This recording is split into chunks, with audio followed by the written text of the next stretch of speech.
Hi, and welcome to another episode of the South Texas Power Lunch. I'm Matt Duke, managing attorney with the South Texas Business Lawyers.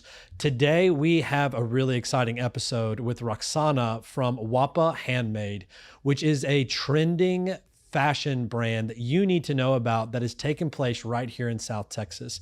Now, in this conversation, this is one of the few conversations I get to have where someone has very thoughtfully and strategically built a brand and is going methodically through to make this a global phenomenon. And don't take my word for it. Go check out the handbags at a minimum to see all of the amazing things that she's doing.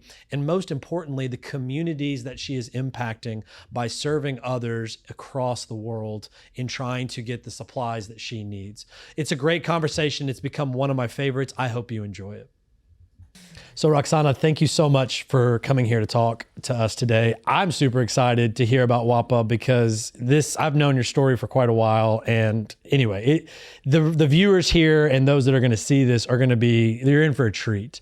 And to kick that off, why don't you tell us about WAPA, where you got the idea, the people that are involved in this, because it's like a community effort here for what you're doing. Yeah, exactly. So first of all, thank you so much for having me. I know that it has been like a chasing thing. We'll chase you wherever. But thank you so much for the opportunity. And also, I'm very excited to talk about my business and especially the story behind of the business. So to go back how I started, everything started in 2018 when I was in Corpus Christi. I used to live over there. And I was attending Texas A&M Corpus Christi. I was doing a master's in business administration. That was actually the main reason why I came to the United States to pursue a master's. So during the time that I was there, I was part of a Colombian student association. And during the time that I was part of this organization, I was the vice president. Oh, okay. Like for two consecutive years. So in the time that I was there, I was in charge of the different donation campaigns that we were doing. I remember in some point we were like collecting like a lot of donation things like clothes, food, all this stuff. And we were planning to send all these donations back to Colombia. So we got like a very good contact here in San Antonio, like two ladies that they were doing the same.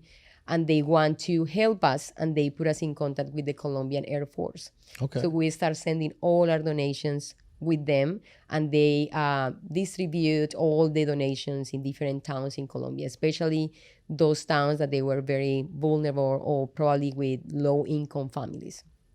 So when I was part of this organization, I was trying to say this part of the story because that's how actually it started. I already know the indigenous people that I had been helping for all these years, but I could learn more about the like how they used to live, the different like economy issues that they have. It was because all these donation campaigns. I remember that in some point, these indigenous people and also the area where they live, they were like facing a lot of economy issues. Especially they were lacking of food, they were lacking of water, something that is so important for a human. And we start like collecting and trying to put all these donations campaign together just for them. So when we were part of these different events, we used to do two different events for the organization. We used to do a philanthropic event, and then we used to do like a fundraising event. For the philanthropic event, we used to talk about our country, Colombia, trying to, change the stereotypes about Colombia that is just about cocaine, drugs. Right. So we were trying to show the beautiful part of Colombia. So we used to ask our members to bring souvenirs from Colombia. So normally they used to bring like coffee, they used to bring like the mochila bags. And I have to be honest, when I knew about the products before, about the mochilas, because it's part of our culture in Colombia. Like everybody wear the mochilas over there, especially the people that live in the Colombian coast. Okay. So I knew about that, but I don't know, because I'm from a different area in Colombia.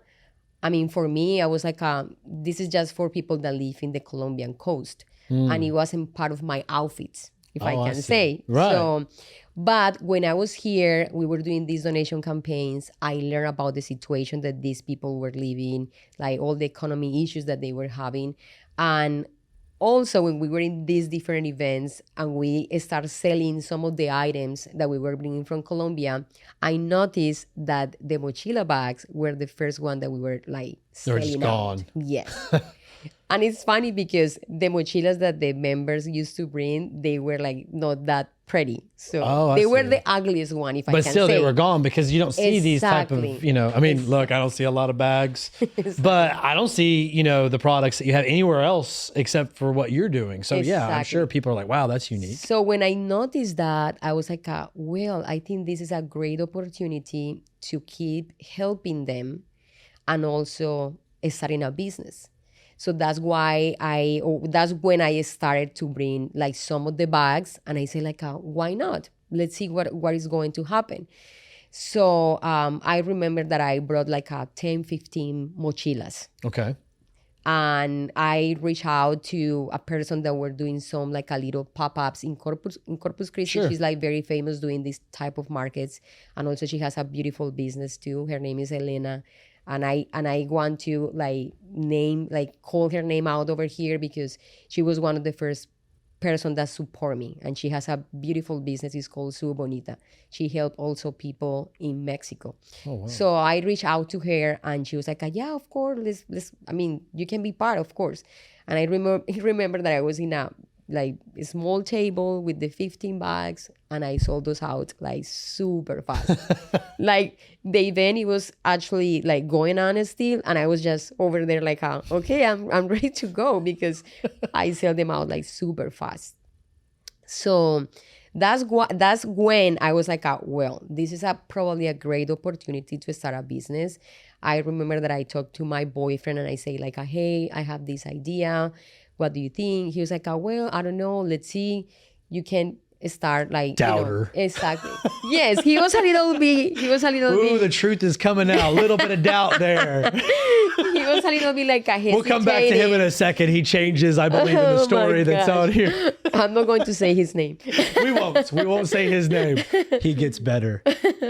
But the thing is, he was a little bit like hesitating because he was saying like, I don't know, the bags are very bright. Maybe the culture here, they are not going to, I don't know. Sure. Yeah, he was like, maybe you need to like. You always need a man's opinion of women's fashion. But you know what? Sometimes that's good because, I mean, Sebastian, he's very smart. Ooh, yes, he is. Sorry, buddy, you got outed. He's very smart.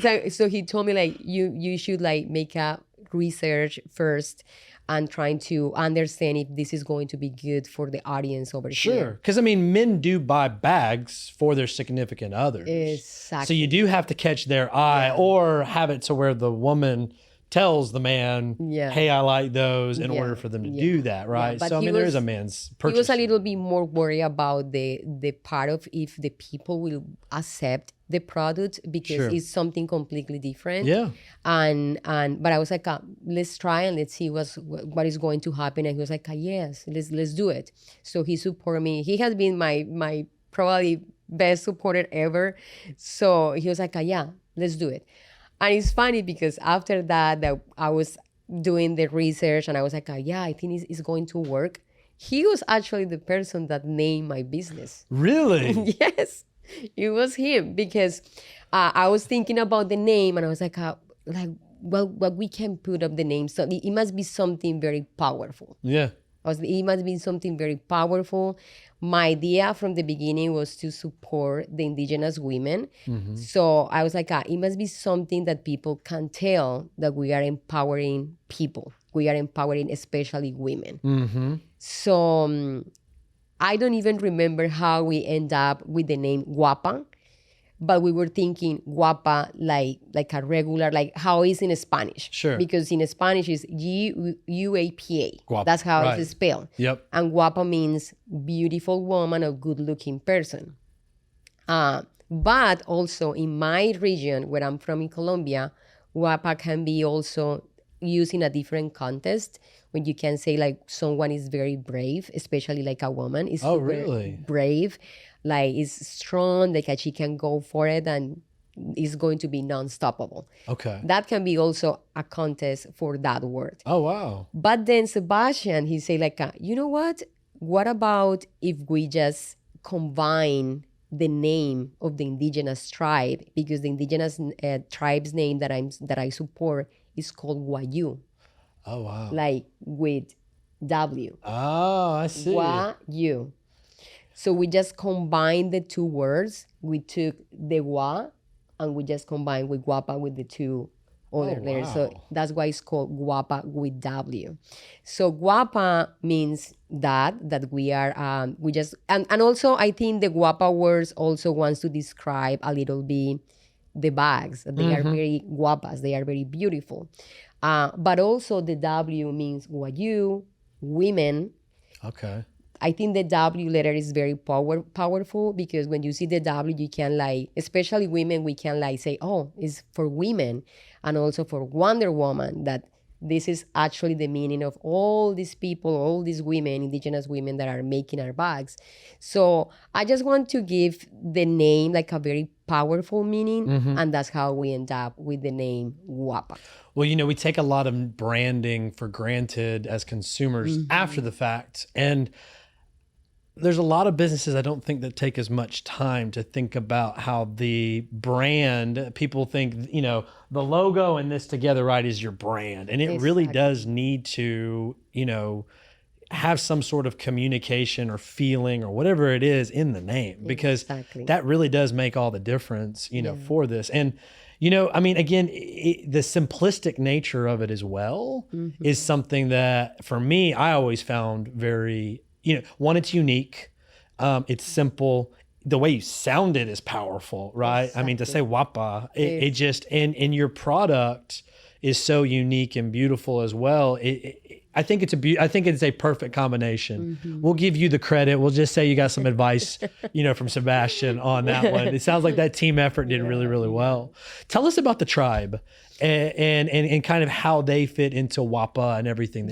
So going back to the story from the beginning, that I was helping the organization with the different donation campaigns, and we help in a specific this region where they are located at. We didn't help specifically the indigenous tribe. We were just trying to help the region where they are located at, because they were lacking of different things. And I also started learning a little bit more when all these events happening in the past, that we were selling all of their products and all that stuff. And I just decided to go in and say like, you know what, I'm going to start a business, because I think this is a great idea. And also we can keep supporting them. Like I can say that everything started because of the passion to helping others. So, and I had been with this passion for a long time ago. So I was like, okay, this is great. So I started with one family. It was actually people that they were part of the indigenous tribe, but they were not living in the indigenous tribe. Okay. So I was helping them for probably where we were working together like for 1 year. Okay. But after that, I was like, you know what? That's not the focus of the business that I want. I would like to help them like directly. I want to go with them. So I'm start doing my research, and we connect with an artisan that she actually has an Instagram. She's very, very smart, and she's currently my artisan leader right now. So we contact each other for some reason, and we start talking. In the beginning, I was a little bit afraid because I didn't know her. She was like, you know, promising like many things, like, yeah, we can do this, we can do that. But I was like, what about she's not real? What about she's not going to do what I want? Or maybe, I don't know, and this is somebody else. Right. But we contact, like directly, we were talking over the phone. I trust her just over the phone. And I was like, I mean, I think I trust my heart. And I was like, I think I'm going to start working with her. And we started working with her, and I had been working with her like all this time. And I had been with my business for 6 years already. And I had been working with the same people. That's awesome. So they honestly live in a very vulnerable area in Colombia. Like they are very poor people. Like honestly, unfortunately, they don't have like a lot of support from the government in Colombia. And the culture itself is kind of hard also. They still live in this, like, they call rancherias. It's like a small ranch, if I can say, but no like luxury ranch. They are actually like a very, very, like, with a lot of, like economy issues. Right. They don't live in a very good environment, if I can say. They don't have a bed, they don't have a kitchen, they don't have, they are actually, they sleep in hammocks. Okay. They do their food in like a fire pits. Oh, wow. Like, it's very hard. And I can tell because sometimes, and that was something from the beginning that I was very, I was getting frustrated because sometimes the bag didn't arrive on time. There was a lot of delays, a lot of problems. And in the beginning, it was very frustrated because here the system was completely different. Right? Everything is on time. Like, people here are very, very effective. I'm not saying that they are not, but because of the different environments that they are living, it's very hard that they can be like on time with everything. So when I was learning about all the issues that they have, I was like, oh my gosh, I need to, sit down, take a breath and wait. I can't do anything else. So I had been learning about that. And so that's why we start like, working together. I was even more happy to support them because I started learning more how they live, all the economy situations that they have. Even the culture, they still have this, like, they can exchange, like, for example, like the daughter for some goats or some animals. They still live in that type of... Well, because they don't have a lot of tradable goods, right? We take commerce for granted now, especially in the United States. But, if you go back to basically where our society was, where they live today, you needed to have some sort of resource that someone was willing to trade you for something that you don't have in order to get it. And if you were a rich resource country, the United States, you luckily had everything that you needed and you could actually trade with others to get money or to, to move it. But some people, and it's still out there, we just don't talk about it, right? They don't have anything to trade. Yeah, exactly. But it sounds like, what they are starting to find and have found through WAPA is they do have skills that can be tradable into something that can bring, some sort of economic benefit to that community, which is huge. And the indigenous women, especially the indigenous women, are the main providers in this culture. They are actually who, like, men do the same too. They actually can, like, handmade the different items too. But women, they have a very important role in the indigenous tribes. So they are providers too. It's not just the men. And they actually live in a very dry area in Colombia. That's why, telling you back the story about that we were collecting donation and all that stuff, that's why we were collecting water for them, because that area is very, very dry. It's very dry. It's a very dry area in Colombia where people, they have a lot of issues with water. So but they are very, very vulnerable people, if I can say. They are very talented people. They actually do this for living. That's their main income for their families. Do all the handmade items. And they don't work just with me. They have people all around the world. Not just the community that I support, because there are many. There are many, many, many communities. They can be more than 200, more than 500 communities in of this. Are they all signed as are they kind of autonomous even though they're out there, or is there a network of all of them as well? No, I think they are located in different areas. Sometimes there are some communities that they don't even know each other. So the people that I'm helping, I start, and this is something that I have to say loud and I'm very proud about it. I start with one family, and now we are at this point, we are supporting 5 communities. 5 communities. And every community has between 10, 15, sometimes 20 families. So we are making a great impact over there. Hundreds of families. That is exciting. Yeah. It's just the beginning. And it's just the beginning. Sometimes it can be very challenging because of the culture. It's kind of different sometimes, but I think they already know how I like to work, and I already know them. So it's just like a 50-50, teamwork. And it has been very good so far. So Well, let's talk about a little bit about the beginning. So, we already talked about the first, market that you tested out the 15 and they sold right away. When did you decide you were going to try to scale this thing to be larger and, to not run out in like 20 minutes of stuff? Like, when was that? Sounds like you're doing the research, getting the name, but when did you move to try to say, okay, now it's time to get going? Yeah, it's funny because when I start with the business, like later the pandemic hit. Right. So that was good. Honestly, that was good because I was just learning. You're one of the few people that say it was good. I know, but it was good for me because I honestly I took advantage of that, and that's when I start to do everything online.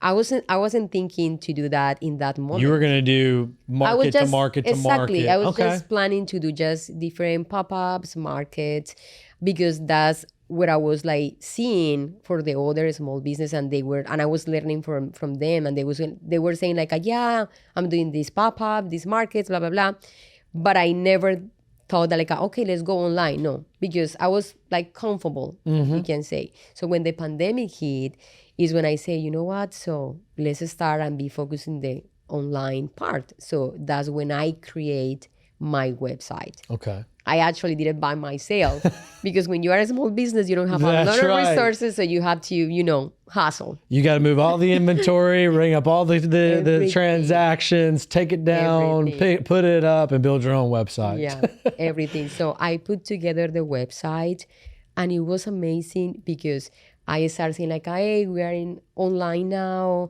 and we are working from home, due to the pandemic. So, and that's when we start getting a lot of sales online. Wow. That was very, very good because we start getting like, purchases, not just in Corpus Christi, but we start getting purchases everywhere. I remember that our major audience or purchases were in California, New York, Oh, wow. Arizona. And I was like very surprised. And I was like, wow, this is going to be good. So, and after the pandemic, during the pandemic, I was looking for a job because I was like, well, I need honestly to have a capital, like a more money so I can invest in my business. So I was like, I need to get a job. So, I mean, in the beginning, and I think I'm not the only person that can think that, especially when you are in the retail business, Right. that you can just survive, just, making some purchases or some sales, or even when you are just starting the business. So I was like, I need to get a job. I need to, save money and invest that money to my business. Well, yeah, because if you don't have inventory to sell, you're not going to move. I mean, people don't realize that until they're like, wow, I got all these potential orders here, but I got no inventory to sell, so I make no money. I mean, people will miss that. Exactly. So that's when I say, decide like, okay, I'm going to look a job. And I was looking like, different options, and one option show up here in San Antonio. Okay. So that's when I decide to go working with the U.S. Department of Commerce, and I start working with them as a business advisor. Okay. And it was kind of the same that I was doing with my business, Right. but with small businesses in different areas. So I was like, okay, let's do this, and I'm going to combine the two jobs, like having my own business and also having a full-time job. So I started working hard over there, and I was honestly working Monday through Monday. Oh, wow. I didn't have a day off.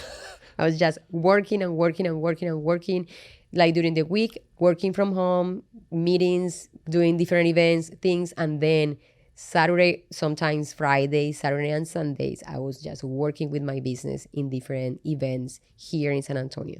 So that's how I started like, okay, I need to take my business to a different level. And honestly, I'm very glad that I started the business in Corpus, and I'm going to be, super grateful with the people that support me over there. But I had to be honest, here in San Antonio, people are so supportive. So when I start like with my business here, I honestly feel like, okay, this is something great. It has a lot of potential, and I'm pretty sure this is it can be taken a different level. Oh, yeah. So that's how I start like combining different like pop-ups, markets, and then doing online. So I do both.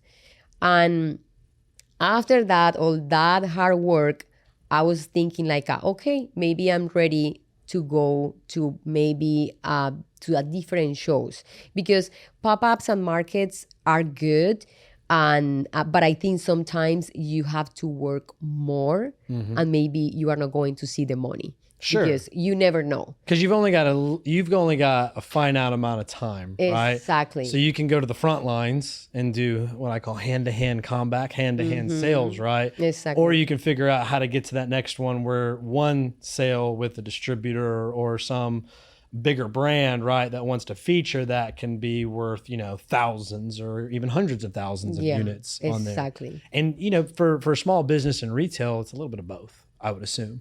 But then how you allocate that, well, that's exactly. That's an art. Is very hard. So I was like, okay, I'm in the point where a lot of people here in San Antonio already know my brand. And it's very funny because I had been out with friends and some people recognize me and they are like, hey, guapa, you are guapa. Right, you are guapa. And I'm wearing my bags all the time. Right. I stopped buying fast fashion bags.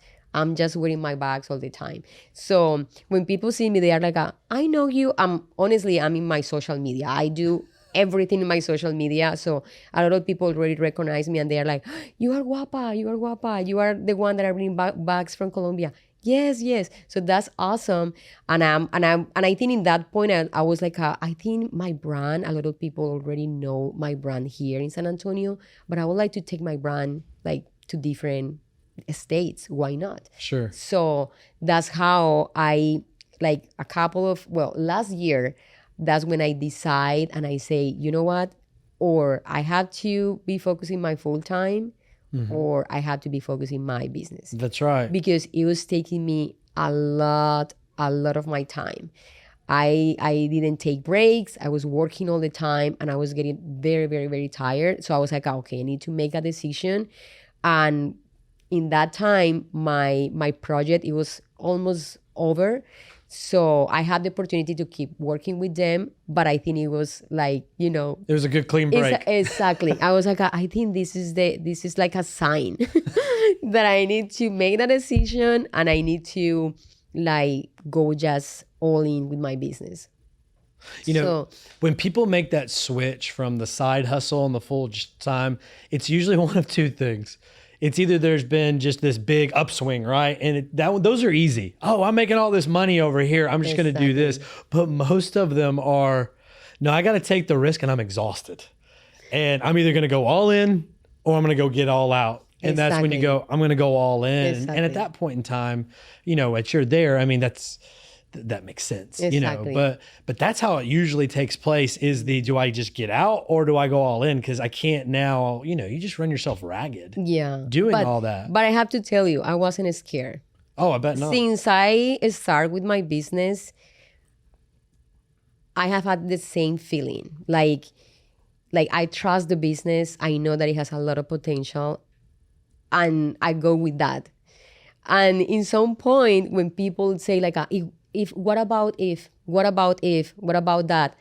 I was like, if it's not going to work, it's not going to work. That's fine. Thanks God, I have education. I have education and I can go and look for another job. That's fine. But if I have the opportunity, I'm going to take it and I'm going to work very hard for that. And that's what I have been doing since I made the decision.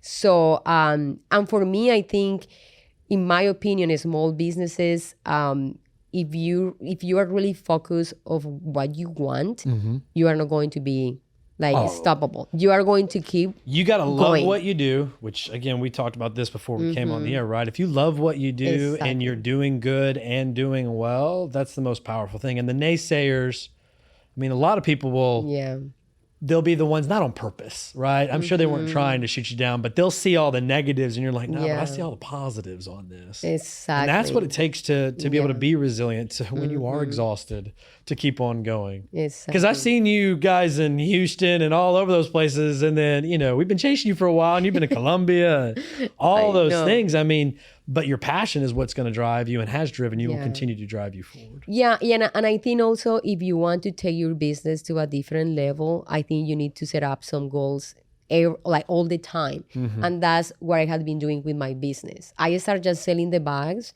and now we are in the point where I'm designing my own bags. Oh, wow. Yes, because I want to make for sure that we are selling one-of-a-kind products. They are going to be one-of-a-kind anyways. Right. Because the process to be like the time that they normally spend making just one bag, it can be up to 4 weeks.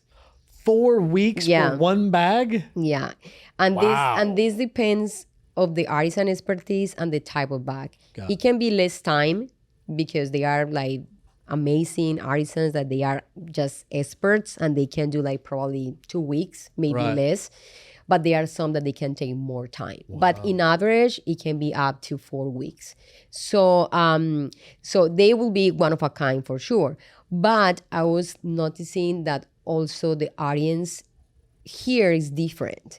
Here in San Antonio, I love San Antonio because we have a lot of like Hispanic influence. So normally Hispanic people, we love colors, we love bright things, you know. So when I was doing, especially when we have fiesta, you know, Yeah. here people love everything colorful. So, but I always notice, especially like white people, American people, they are more neutral. There are some people that like bright colors too, but I can say that probably like there is a big percentage of people that they prefer neutral colors because they are thinking like, oh, if it's a neutral color, I can use this more often. Right, because Right? we tend to be a little bit more conservative in what Exactly. we dress and those sort of things, and so I get that, right? Exactly. But at the same token, right, the colorful ones and as a form of expression, right? They're interested as well. But Exactly. yeah, no, And I I get it. think, and I'm start learning also that people buy according to their emotions and mood. Yes, you can say I don't think so. Yes, Oh no, I know 100% so. yes, and sometimes even the weather, the season, made that person buy or not. So Oh wow. if you sell like bright colors in fall or winter, people are not like, I'm not in the mood because you know the I want my weather, pumpkin the latte and I'm gonna cozy up. So Exactly. give me something a little more neutral tone, Exactly. earth tone. So I'm start learning about that a lot, and I was like, okay, I think this is the point where we need to start making our own bags. And also people are going to start like even like recognizing more the brand. So Right. that's why they say that's a WAPA bag. That's a WAPA bag because they already know that it's not just the traditional work the indigenous women do, but also, you know, a little bit more aesthetic, if we can say. Well, you make it more mainstream. Exactly. Right? Which, I Exactly. mean, it's smart. I mean, a lot of people, seasonality exists in all businesses. I mean, even in our law firm. I mean, this is our busiest time right now because people are trying to get in and out of transactions before the end of the year. You know, January, February is a little bit slower for us because everybody's just done deals they're trying to figure out what to do. But if you know that, you can start to plan whatever the seasonality is for your business around there. Exactly. And you can use that to create, again, more mainstream because again, don't know a whole lot about handbags. I've got, you know, let's see, 30 years of buying them. So that's all my only experience that I've got, you know, from Louis all the way down to knockoff Dooney and Burke's. Yeah.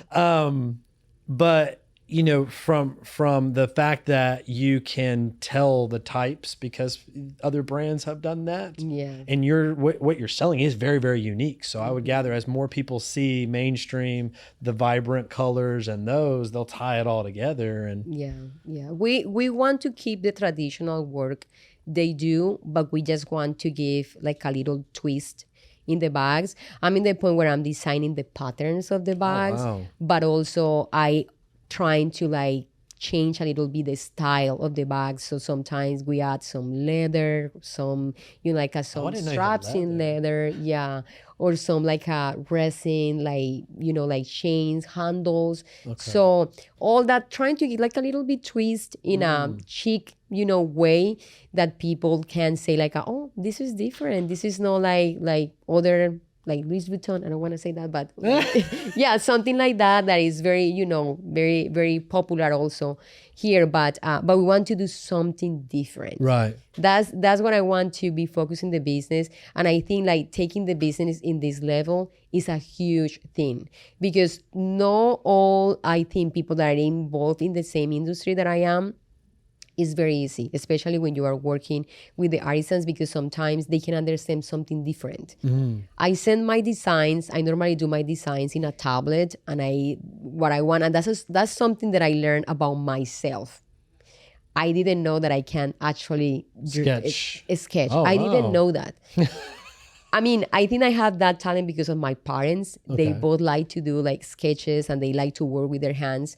But I didn't know that. It's just that I was like, I would like to see something like this. So I was doing my first sketches like in a paper with a pen. Yeah.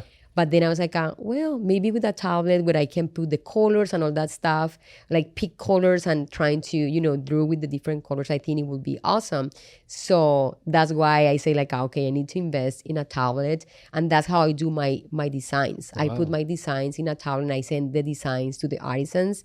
They have to convert those designs in a program that they use that is called Punto Cruz. Okay. And then after that, they start like, handmaking the bags or making the bags. So for me, that was an amazing thing to discover, because I was like, wow, I'm going to be able to do what I can like visioning like with the bags. And it's funny because some people ask me like before, like, so do you take in consideration like other big like bags businesses like Louis Vuitton, Prada, like you take in consideration those ideas that they have and you're trying to reflect that in your business? And I don't do that. Honestly, I don't even. That's good, right? Because then, I mean, fashion that I've seen, maybe not participated in, but seen, it's because something different catches the eye, and then, slowly, and then all of a sudden, aggressively becomes the fad. Exactly. And then the real, which is going to be where you're going to be, right? It's going to go up. And then the brands like we've talked about, they've figured out how to use that and continue to reinvent. Exactly. So that way they stay at the top, which will be the next, road of challenge, is the reinvention. Exactly. But I mean, that's what you want. You want to be different. Yeah, I want to be different. And honestly, I don't take as a reference or inspiration other businesses that are involved in the same industry like bags. Okay. I'm more like thinking about what is trending with colors, clothes, because at the end, a bag is an accessory for your outfit. So you see, you need to know like what is going to match and fit with that outfit. So that's what I'm thinking all the time. Like, oh, these colors are super trending. Or sometimes I remember that I did a collection that the patterns were just like a different fruits, because in that time it was for summer. And I saw a lot of like hats, like earrings that they were like a fruit, like oranges, and cherries, pineapples and cherries. pineapples. Yeah, we I was had like, some of those at the house. Yeah, I know what you're talking so about. I was like, maybe this can be like a great idea in a bag. So that's how I normally take like an inspiration or reference to designing my bags. So, but I think one of the biggest things that I can say where I'm very proud and I can say like, wow, my business is at a different level. It's like we are designing our own bags, and also like we have now a physical place where people can go and buy. That's a huge, and I think that's a huge achievement for our small businesses. So we are part of this. It's like a marketplace that is called Paint and Tree. So we have our little store over there, and it's amazing. It's super convenient. Which, I mean, I think you downplayed that one a little bit. I'm going to come back. That place is fantastic because in big retail boxes, they're starting to do carve outs for pop outs within the big retails. What they've established it's not really a market, it's a collection of these beautiful pop outs. I mean, I've seen the pictures of your place. It's beautiful. It's like they walk into that little corner, area pop up that is WAPA. Exactly. And so I just want to make sure, like you were like, it's like a market. No, this is not a market. This is like, fashion, and you get to go and experience the brand that you have. And one day we'll walk into a bigger store, somewhere else that'll be very, very similar to that. And I have to say that if you go to the place, you will find more than 250 small businesses inside. Yeah. And it's funny because sometimes people are like, oh, it's like a flea market. I'm like, Right, which is what people no. may have thought. I'm like, no, I've seen the pictures of this. I'm like, no. It's not a flea market because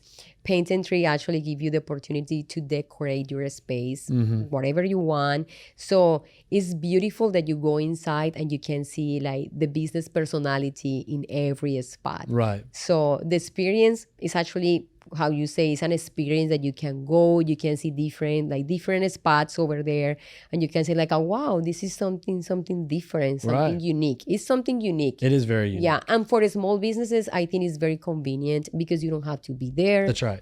They provide their own stuff. Like you can just go and check your inventory, like restock, and that's it. You don't have to be there all the time. We'll keep going. So it's super cool. So and the other thing that probably, because I think with the different things that I have been doing with the business is to provide to the client different options where they can buy. So they can buy online, they can go to the physical store, or they can go where I'm going to be with the different shows that I have been doing. That's another thing that I decide for this year. After I finish my job, I was like, okay, I don't want to do just, 1-2 days shows. No, I want to do like longer days.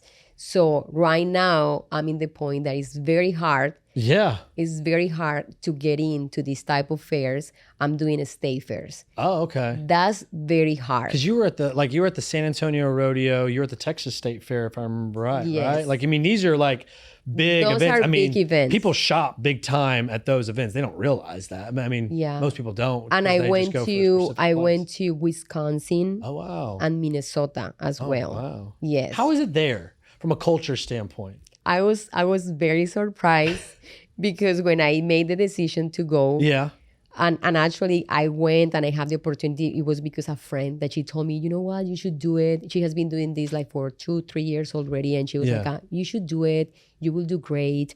We can help you. Like, they are amazing. And that's another thing. Since I have my business, I have been having a tribe of women. Oh, wow. Other business owners that they have been supporting me.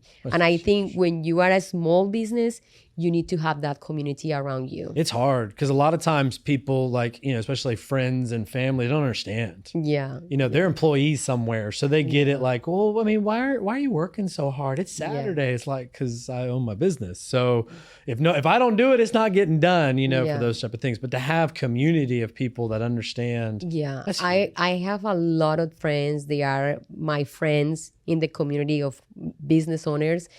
And they are just, people that support you and say, hey, you should do this, you should do that. Like, you can really feel like they want to help you to succeed. So that's amazing. So my friend, she was like, Angela is actually her name. And she was like, you should do it. I will support you. I will help you, blah, blah, blah.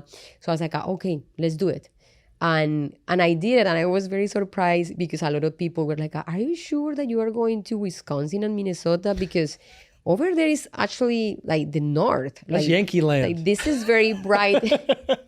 Yes, I said it. That's Yankee. I'm a Southern boy. So a lot of people were saying like, I don't know if this is going to work for you over there because it's always cold over there. Yeah, but I'm dying to know, did it work? But they were saying, I don't know. So I was like, I will try it. Yeah. I will try it.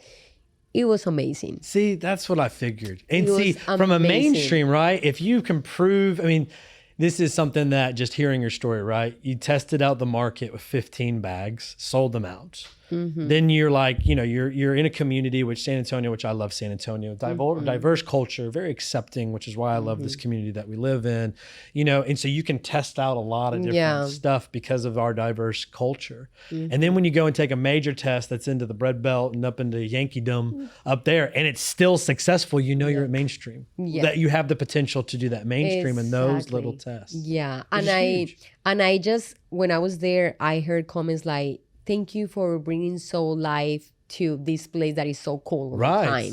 Thank you for, oh my God, I never seen this before. These bright colors, wow, beautiful. The work, the high quality.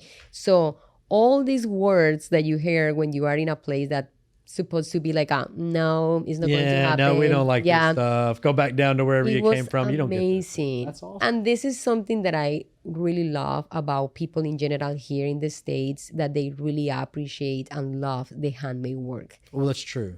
Because Yes. most of the stuff, in fact, probably everything I'm wearing is made in China. You know? And so to have handmade, tailored, I mean, Exactly. that's why Etsy's so popular, you know, for people, because you're like, hey, I need something that's unique. I can go to the big box store and buy something that, you know, 1 million other people have, or maybe I can get something that's a little bit more unique for that. Yeah. And some people don't care, right? They'll just consume all day long. But a lot of people, you know, really, really are looking for those, you know, type of handmade goods. Yeah, yeah. So they really love the product. I did very, very good over there. So that's how I say, you know what? I need to start doing this type of fairs because Right. it's very good. It's normally for 11 days. Oh, wow. Yeah, I stayed there for 11 days. And the Wisconsin one and the Minnesota one, they are just 1 week away.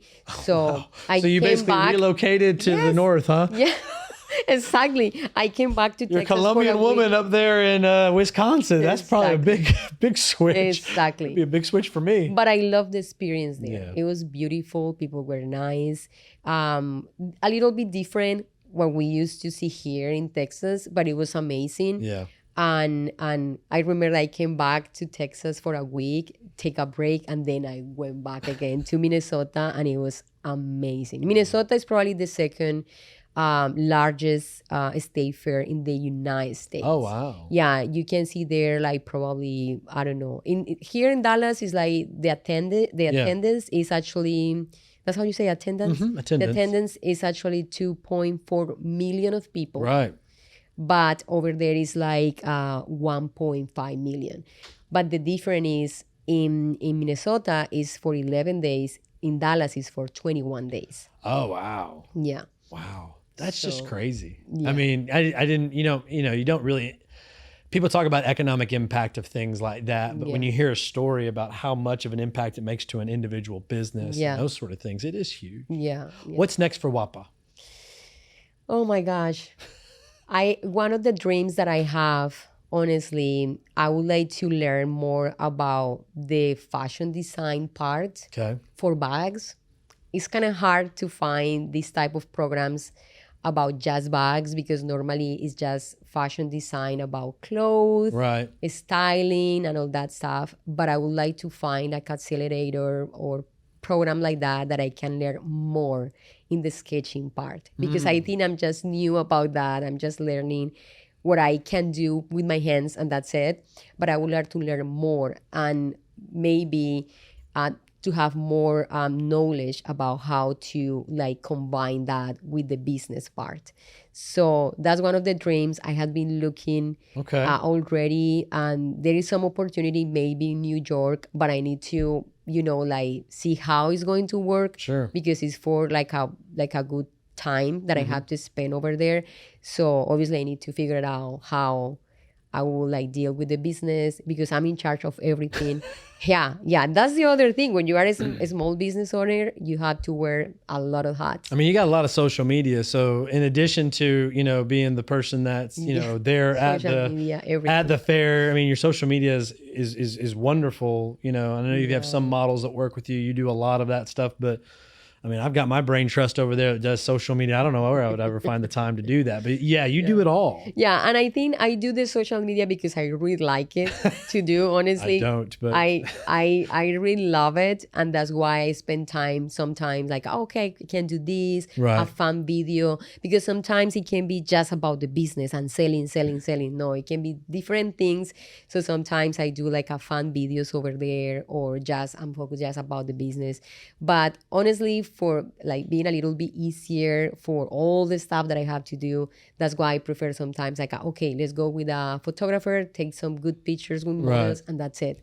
Because honestly, there are many, many, many things. Yeah. The only I can say people that help me is an accountant because that's something that I can deal with the numbers. I'm very bad with numbers. And when she needs a lawyer, she's gonna contact a lawyer as well. Exactly. I already have one. So So the thing is, yeah, I have someone that helped me with the numbers, with the taxes and all that Which stuff. I would tell you, bookkeeping and all that, especially for It's retail with very the sales important. tax and everything else. If you get behind on all that, that can be an end of a business. Yeah. Exactly. You know, when you calculate all that and then go, oh, we owe tens of thousands of dollars to, you know, the state of Texas that we don't have, or now we don't have inventory. So that's super smart. Yeah. And I think it's very important. Even if you're a very, very small business, you need to have someone that, because I mean, I learn and I know my numbers. Right. One thing is I don't like it, like to deal with that, but I know already how everything works with the numbers and the finance of the business and all that stuff.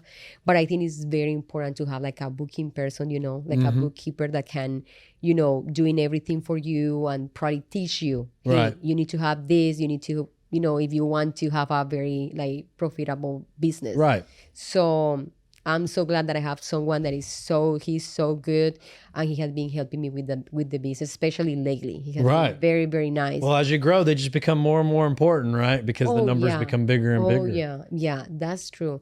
So I think that's one of my probably dreams, to be a little bit more focused in the designing part, improve a little bit more better.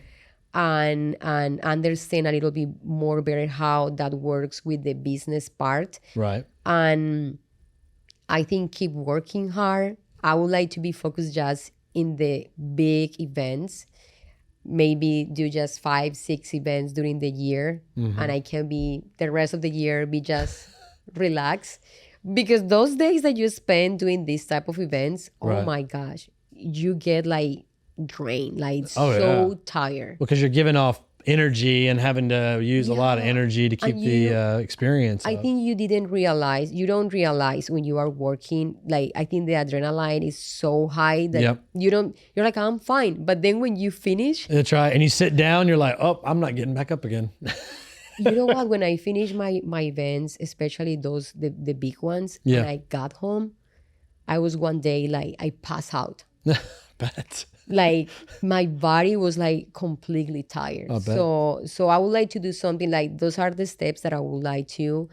And also another thing that I would like to do is maybe to work with other businesses, maybe like big brands that have probably the same focus that I have.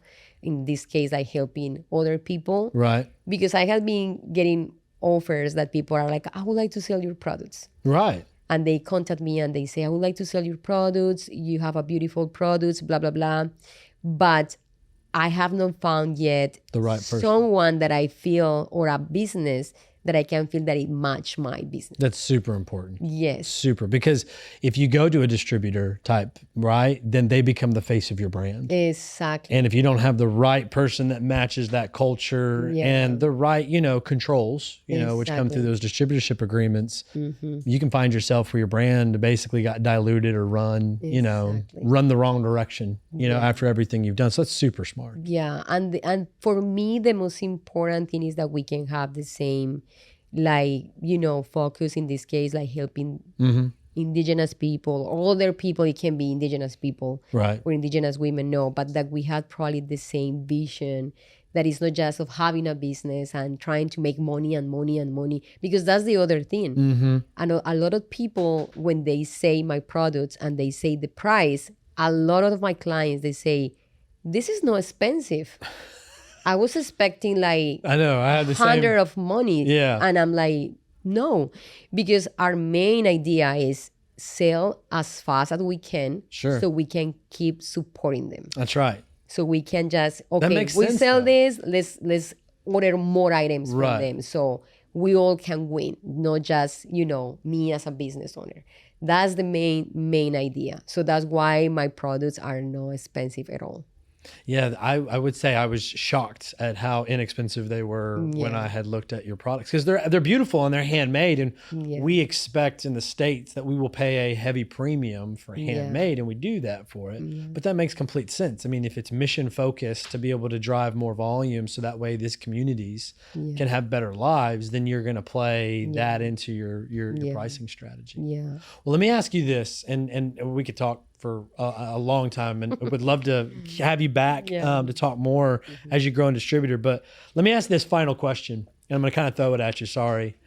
If you could go back, because you were very thoughtful, you've been very thoughtful this entire way through. Now, what you know now, if you could go all the way back to when you were first thinking about the bags, what would you change? Because you were very thoughtful. That's a hard I know. question. Most of the time people will be like, well, I wish I'd have known this, this, and this. But see, you went and checked those things out, which is very rare. Most people go ready, set, charge, and they're off. But you were very thoughtful and did the whole, let me try this out. So I wonder, what was a lesson, that maybe you could go back and say, oh, if I could tell myself this, it would help. You know what? Honestly, I have to be honest. I won't change anything. Okay. That makes sense to me because of the pace that you went. Because I think when you have a bad experiences for whatever reasons, or you are knowing that comfortable zone, I think those are the factors that help you to grow. Sure. To go even beyond. So that's why. No, for me, everything has been perfect for my business. I don't want to say how you say that, trying to romanticize that, oh, everything was perfect. No. It's just she just mentioned a second ago she passed out after, working. So we clearly know that there's been some, some hustling and some challenges. It's just I think those little challenges that probably I had in the past with the business, those challenges probably helped me to be where I am right now. Well, sure. And I think, if people that know me from day one when I start with the business, they can tell how the business has grown so much. A lot of people say wow, honestly, I remember it's funny because I had videos where I used to have a different tag for the bags. I remember that I used to have a leather tag, and I had to sew it by myself. That was so, oh my gosh, so I put a lot of work doing that. Right. But after that, I was okay, I need to change that. I need to, improve a little bit the way to put that, so I'm not going to spend my entire day just putting tags and tags and tags. So that's why I have this little tag, a charm. Oh. Or I have the other one that is the actual logo of WAPA.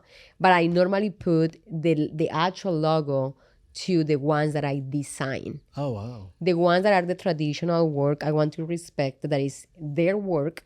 So you don't take away from that by having too much of a problem. Yeah, because I don't want to say that we design all the bags. Sure. No. It's just the majority of them are my own designs, but there are some that we want to keep the traditional work they do because it's beautiful. It's even more beautiful, the ones that I design. But so that's why I do that. So yeah, but I won't change anything. I think everything has been very good, very, even inspirational for the business itself. And I think that hustling, those challenges has been helping the business to grow and be in the stage where they are. Where the business is right now. Well, I'll give you my perspective because I deal with a lot of businesses, in the law firm. I've been around a lot of businesses. I think the reason you're able to say that, which to the viewers shouldn't be missed, is because of the thoughtfulness, right? You tested, you did the research, you said it does this work. I'm sure you had to tweak things based upon learning. You already talked about things you've tweaked on there. That sort of thoughtfulness and being proactive to your brand and how it's, going forward is huge. There's some, we've got good clients. I've got friends that have businesses that are just driving a number, which is sales, right? And driving that. But if they're not pivoting, they're slightly, it's, if you're going to go on a long course in the ocean, if you're a degree off, you end up, I forget, 100,000 miles away from where you were supposed to land on there. It's the people that literally stay on top, like what you're talking about, and are thoughtful about the course and chart the course that most of the times, and, unfortunately for some people, it just doesn't for whatever reason, COVID wiped out some businesses, but most of the time they get there, they maybe get there a little bit slower. right? But most of the time, those are the businesses that get there. So Yeah. I think that thoughtfulness would be the takeaway I would have, Yeah. for the fact that this is the benefit for thoughtfulness when you're doing it. Yeah. Yeah. And I think also when you have a business, I think discipline, consistency, because some people, because they don't see the amazing results, or in this case, a lot of money, you give up and you're like, nah, this is not for me. If I will tell you all the experiences, like a bad experiences that I have had with my business, you will probably say like, really? And you are still running your business. But honestly, I think if you really like and you really love what you are doing, you are going to keep working. And for me, I have been learning with my business that you need to get solutions like right away if you want to see like good results. Right. I had been very consistency with my business. I had been working very hard for my business. And at the end, I think I'm not the only people that is benefiting my, ¿cómo se dice? How you say that? Like getting the benefit Of the work. Exactly. I think there are many people. Sure. Right now, that's how I see the business. It's not just like having a business and making money. I think I have a lot of people that they need my business. Well, sure. You've got people back in the community that are hundreds. You've got people that are in the business community that are benefiting from what you're doing as you lead. And then you've got your customers. Yeah, and especially the indigenous women. Sure. Like they really depend of my business. Sure. And they for sure are getting probably twice a month, like a good amount of money for making bags for me, or maybe more. So that's why when sometimes I'm like, oh my God, I'm tired. I just think about these people and I say, well, but we are doing something great for these people. So I need to keep working, because for me it will be easier to have just a job and working from home, and that's it is a little bit easier, but then the mental aspect of sometimes just a job, but as opposed to the mental aspect of helping others and it makes all the difference. And also I think the product also tell the story of my country. Sure. So that's another thing that I say, like, wow, yeah. And when people say, this is from Colombia, yeah, oh my gosh, wow, beautiful. And then people start asking you about things about Colombia. So you have the chance and opportunity to talk about that as well. Right. So there are many, many things. It's not just like of having a business and that's it. No, there are many, many things that for me are very important. So that's why I'm like, I need to keep working in this. Well, I will tell you, I know this is not this is just the beginning of WAPA. When it becomes mainstream, they'll be like, look at this overnight success. And we'll be able to say, well, but she was on our podcast. When I become We're going to use very that famous. one and say that when she becomes famous. And I would be like, can I come to the fashion show? Of course, yeah. Better out there. Hey, Matt, come join us. Exactly. But we wish you all the best. I know you're going to be super successful. You have been. I've enjoyed, look, I'm a guy, so I'm not, into purses and stuff, but I see the social media, and again, Sebastian out there hanging stuff in Houston, and I'm sure he's going to be hanging things as you continue to grow across the entire country. And we just wish you the best. Thanks so much for coming on. Thank you for having me. I really appreciate that. Thank you. Well, I hope you enjoyed that as much as I did. I told you at the beginning, you were in for a treat. That Roxana and WAPA Handmade, they're doing amazing things. And this is going to be one of those stories that you hear about as one of those quote unquote overnight successes. But it's really been something that she's been doing methodically and strategically for the last couple of years. And it's having amazing success. We're so happy that Roxana took the time to be on our podcast here. Now, as always, we are here to serve you and your legal needs. We are here to advise, support, and educate every small and medium-sized business owner and startup founder in Texas. So if there's anything we can do for you, please let us know. But until next time, when we have our next conversation, we'll see you soon.